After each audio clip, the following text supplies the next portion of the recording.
হরে কৃষ্ণ বন্ধুরা, কেমন আছো তোমরা সবাই? আশা করি সবাই ভালো আছো, আমিও খুব ভালো আছি। তো আজকে দেখো দুপুরবেলায় নিমন্ত্রণ ছিল আমার বোনের বাড়িতে। তো এই দেখো এসে খেতে বসে গিয়েছিলাম। তো অনেক কিছুই করেছিল, সেগুলো আর শেয়ার করলাম না। আর আমার খাওয়া হয়ে গেছে, এখানে মা এখন খাচ্ছে, মা আর খেতে পাচ্ছে না। তাই আমি মাকে বলছিলাম যে খেতে খেতে হাঁপিয়ে গেছো।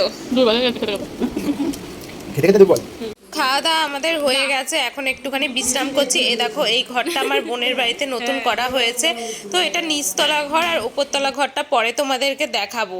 আমার বর, আমার তো খাওয়া হয়ে গিয়েছিল, তারপরে আমার বর বাড়ি চলে গেছে। আমাকে সবাই বলছিল যে তুমি থাকো, ফুচকা টুচকা খেয়ে তারপর যাবা, কারণ আমার বোনের শ্বশুর বাড়িতে ফুচকা বানায়, তো খুব সুন্দর ফুচকা করে ওর শ্বশুর। তো আমাকে বলে ফুচকা টুচকা খেয়ে পরে তোমার মা বাবার সাথে যাবা। আমার কাঁঠাল কে পারবে। তো মা বাবা একটু পর বাড়ি চলে যাবে সন্ধ্যাবেলায়। তো আমাকে বাবু দিয়ে আসবে বাবার টোটো করে। আর এদিকে এখন পাড়া হচ্ছে দেখো কাঁঠালগুলো মনে হয় বিক্রি করবে, তার জন্যই পাড়া হচ্ছে। তো যাই হোক, তারপরে অনেকগুলো ফুচকা খেয়ে নিয়েছিলাম, সেটা আর না ভিডিও করা হয়নি তোমাদের সাথে। তো আমরা সবাই মিলে ফুচকা খেয়েছিলাম, আমি তো প্রায় অনেকগুলোই খেয়ে নিয়েছি। আমার মনে হয় রাতে আর কিছু খাওয়ার মতো মানে পেটে জায়গা নেই। তারপরে দেখো আমার বোনের ছাদে চলে এসেছি, এবার ছাদের নতুন ঘরটা তোমাদের দেখাবো। তার আগে দেখো ওরা কত গাছ লাগিয়েছে ছাদে, ফুল গাছ, অ্যালোভেরা গাছ। আমার বোনের শ্বশুর গাছ লাগাতে নাকি খুব ভালোবাসে, তাই উনিই লাগিয়েছে বেশিরভাগ গাছ। আর এই দেখো এটা ওদের ঠাকুর ঘর, ঠাকুর ঘরটা সত্যি খুব সুন্দর হয়েছে। আমাদেরও খুব ইচ্ছা এরকম একটা ঠাকুর ঘর করার, জানি না কবে হবে। তারপরে দেখো এই যে এই জানলা দিয়ে কিন্তু বাইরে সব কিছু দেখা যায়, আর চারদিকটাই দেখো ওদের বাড়ির শুধু গাছ আর গাছ। তো বেশ ভালো লাগছিল, গরমকালেও অত কষ্ট হয় না কারণ চারদিকে গাছ আছে। কিন্তু আমাদের বাড়িতে না খুব কষ্ট হয়, আমাদের একটু গাছ নেই চারদিকে। কি না ভালোই তো পারিস, দে দে,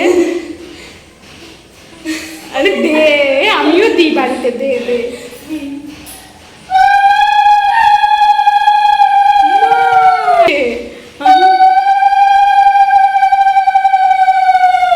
পারি না, এত সুন্দর দিতে, সত্যি কথা। আমার বোনের উলু দেওয়া শুনে তো আমি পুরো চমকে গেলাম, কারণ বাড়িতে থাকতে না আমি আমার বোন কোনোদিন উলু দিতাম না পুজো দিতে বসে। আর আমাদের সবাই বকা দিত যে উলু দিস না কেন, পরের বাড়িতে গেলে তখন উলু না দিলে খারাপ বলবে। আমার বোন দেখছি ভালোই উলু দিতে শিখে গেছে।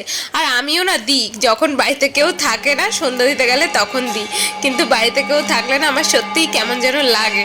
তো ওই মাঝে সাঝে দিই, মাঝে সাঝে দিই না। তারপরে যাই হোক দেখো এখানটাতে ও পুজো দিচ্ছে, আর আমি এই যে বাইরে এখন একটুখানি বসে আছি, এই জায়গাটায় আমার খুব ভালো লেগেছে ওদের। আর চারিদিকটায় পরিবেশটা দেখো, তোমাদেরকে দেখাচ্ছি কতটা সুন্দর লাগছে। প্রায় সন্ধ্যা হয়ে এসেছে, আর দেখো গাছপালা কত ওদের এইদিকে, চারিদিকে শুধু তাকালে গাছ আর গাছ, এত সুন্দর লাগছে না।